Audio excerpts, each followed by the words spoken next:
pledge allegiance to the flag of the United States of America and to the republic for which it stands, one nation, under God, indivisible, with liberty and justice for all. Welcome to the Vietnam Veterans News Podcast. News of interest about Vietnam veterans from a Vietnam veteran. Now, here's your host, Mac Payne.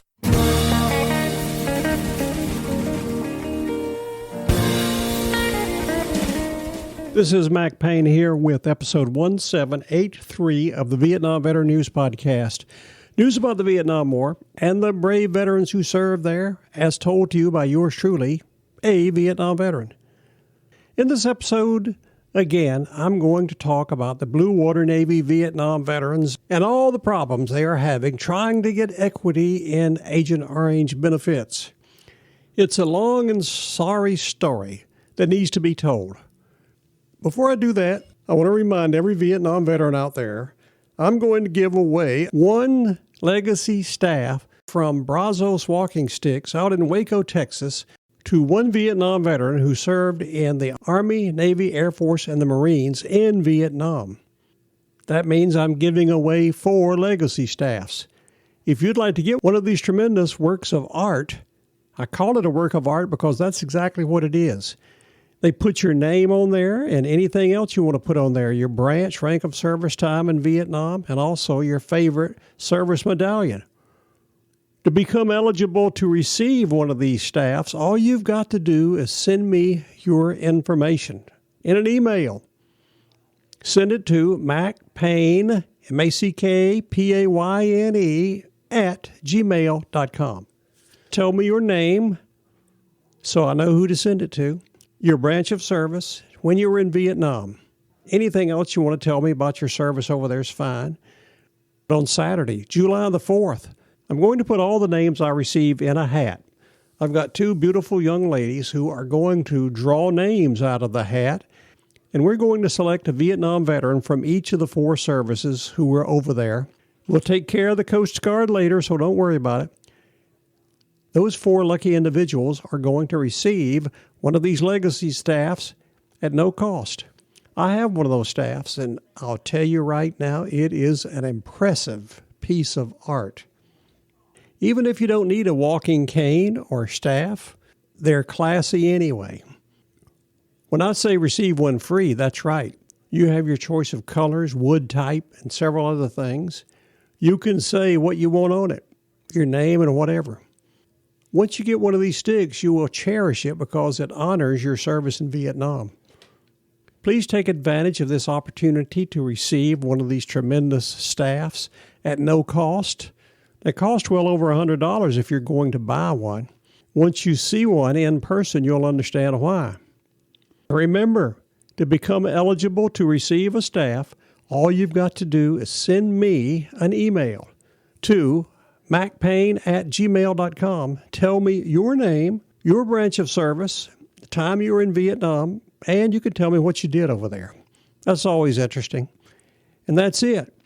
On Saturday, we're going to draw a name from each of the 4 services over there and award them one of these legacy staffs.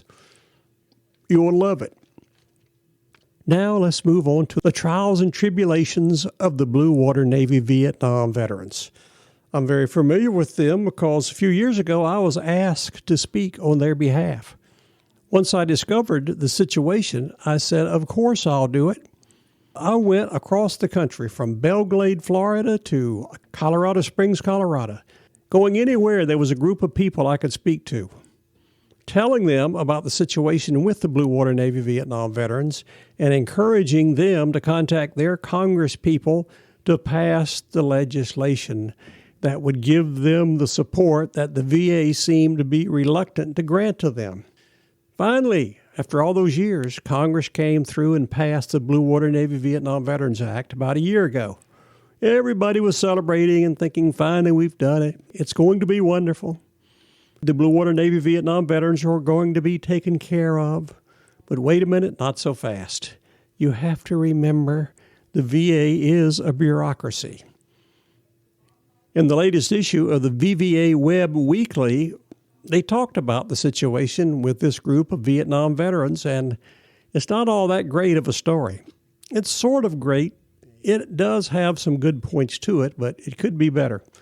I'm going to share one story with you about the situation with these veterans and why there's something lacking, and then I'm going to share another story with you that will explain why it's taking so long for these veterans to receive their claims. First story I'm sharing with you is 1 year later, VA has approved 17,400 Blue Water Navy claims. That sounds pretty good. But 58,336 of those veterans have filed claims. What's the problem? There's a big difference between 17,400 and 58,336. Don't worry. Abby Bennett is going to explain it all to us. And when you hear what she has to say, then you'll understand what the problem is. Abby Bennett is a very well-qualified writer. She's an Army brat who grew up in the Army. I get the idea her father spent a lot of time in the 82nd Airborne Division at Fort Bragg, North Carolina. She went to school in North Carolina to become a journalist. She's written for papers all over the state, including the Fayetteville Observer, one of my favorite papers. I always enjoyed reading the Fayetteville Observer, and she wrote for that paper. These days, in addition to writing, she is lecturing at places like the University of Maryland, University of North Carolina, and East Carolina when she's not writing about these things. She wrote 2 pieces that were in this issue of the VVA Web Weekly. I'm going to share both of them with you. First, about the Blue Water Navy getting 17,000 claims approved. Then I'm going to read another article she wrote for the VVA Web Weekly that explains why the other 30,000 plus veterans haven't received any help yet. First of all, let's read about the veterans getting the services. That article was titled, 1 year later, VA has approved 17,400 Blue Water Navy claims. This is what Abby wrote about that. Dateline VVA Web Weekly. In a June 30th article for ConnectingVetsRadio.com, Abby Bennett reports that 1 year after Congress and the President signed into law a measure to grant Veterans Affairs benefits to sailors who served on ships off the coast of Vietnam, VA has granted about 17,400 claims. The Blue Water Navy Vietnam Veterans Act required the Department of Veterans Affairs to provide disability benefits to veterans who served in the waters off of Vietnam. The measure was just one more provision in a decades-long fight to guarantee the same benefits to nearly 90,000 Navy veterans who served in the waters offshore of Vietnam that their land and brown water comrades were already entitled to after potentially being exposed to Agent Orange. Since then, the department has received 58,336 Blue Water Navy disability claims, VA Press Secretary Christina Noel told Connecting Vets. After doing a little quick math, you will realize that there are 40,936 Blue Water Navy Vietnam veterans still awaiting for their claim to be taken care of. You wonder, what's going on? They've had a whole year to do this. The VA is a large bureaucracy. They have lots of people working there, but something seems to be wrong.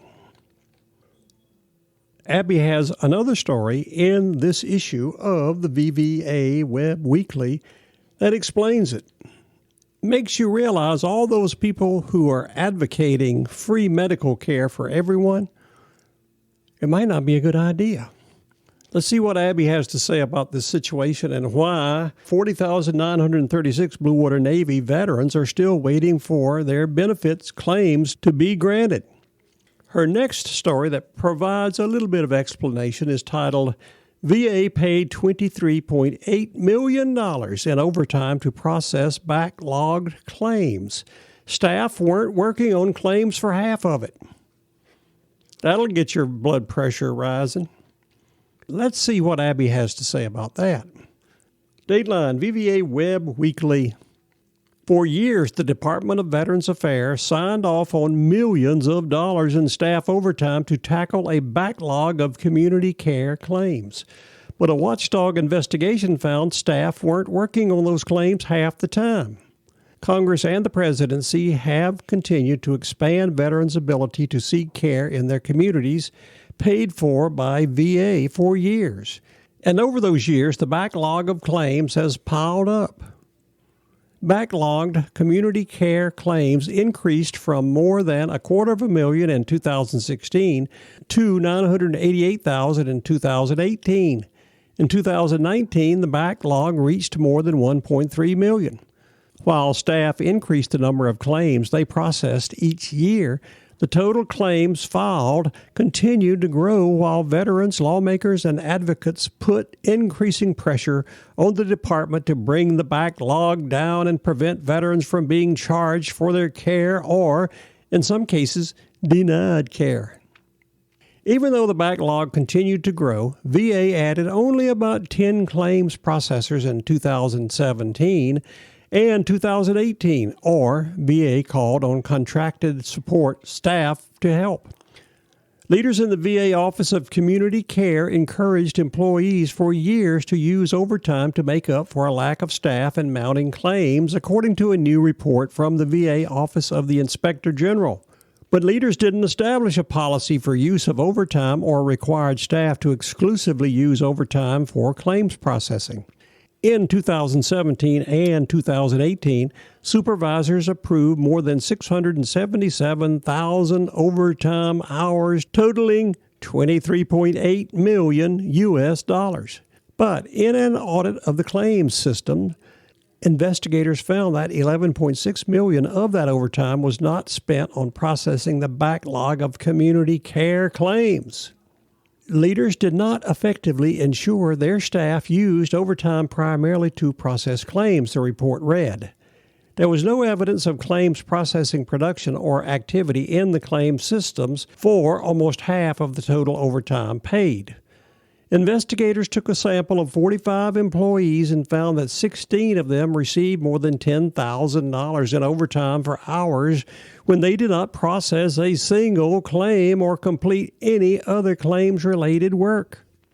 Leaders did nothing to mitigate the risk of overtime abuse, the report said, and the audit showed claims processors averaged only an estimated 3.7 claim decisions per hour, about a quarter of the 13 claims per hour standard. You get that? The standard was 13 claims per hour. They were only doing 3.7 claims per hour. And of all the claims processed during those overtime hours, investigators found that only 60% were backlogged claims. Supervisors weren't sure what staff was working on during those overtime hours, according to the report. Even though the leaders encouraged employees to process backlog claims during overtime, supervisors said they occasionally approved overtime to process backlogged mail. Investigators wrote in the report. Supervisors were not always able to identify what work the staff did accomplish on overtime, such as answering phone calls, assisting claimants in person, scanning incoming mail, and processing outgoing claim decision letters. Investigators said the use of overtime presented a high risk for fraud and abuse, and the office had no strategy for reducing the claims backlog without depending on overtime. The Office of Community Care planned to put in place a more automated system in 2020 expected to reduce manual claims processing, investigators said. But recommended leaders put in place clear policies and controls to prevent abuse of overtime. Investigators also recommended leaders review employees' overtime to determine whether they should be disciplined.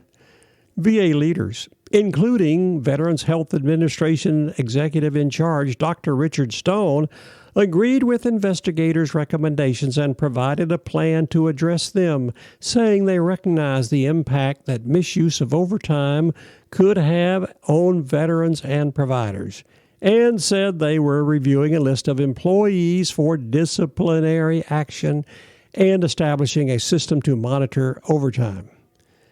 Guess what? This is not going to surprise you. Bennett ends her article with this. The VA did not immediately respond to requests for comment. There you have an indication of what the problem is with the Blue Water Navy getting their benefits. The VA is having trouble processing community care claims. Apparently, they also have trouble processing Blue Water Navy Vietnam veterans' Agent Orange claims. And those poor fools out there want to turn over our entire medical system in this country to the government. They probably want to expand the VA system so that all civilians can use it, free of charge. If we do that, we will be in a real pickle, as some people say. Now you have an update on what's happening with the Blue Water Navy Vietnam veterans in their efforts to receive equity and Agent Orange benefits. 17,400 of them lucked out. They have their claims approved. 40,936 who submitted claims are still out in the cold. I hate to say it. I think the VA may be trying to wait them out. Before long, they'll all be dead, and then they won't have to pay them any claims. Yet the claims processors will probably still be drawing overtime pay. Pardon me for being a cynic, but when you look at this situation for any length of time, that's what happens to you. You become a cynic. Let's hope that things will get better for the Blue Water Navy Vietnam veterans. They deserve it. That's my opinion, and I'm sticking to it. This is Mac Payne closing out episode 1783 of the Vietnam Veteran News Podcast. Thank you so much for listening. You are encouraged to come again soon and often to listen to more of these stories coming your way on this podcast, the Vietnam Veteran News. Today is Thursday, July the 2nd, 2020. On Saturday, July the 4th, 2020, I'm going to draw a name out of those who have already sent me their information from each of the branches of the service in Vietnam, Army, Navy, Air Force, and Marines, and give them at no cost a fabulous Brazos Walking Stick Company of Waco, Texas legacy staff. Just email me your name, branch, time of service in Vietnam, and your name will be in the running to receive one of those legacy staffs. Send it to macpayne@gmail.com, MACKPAYNE@gmail.com. Again, thanks for listening.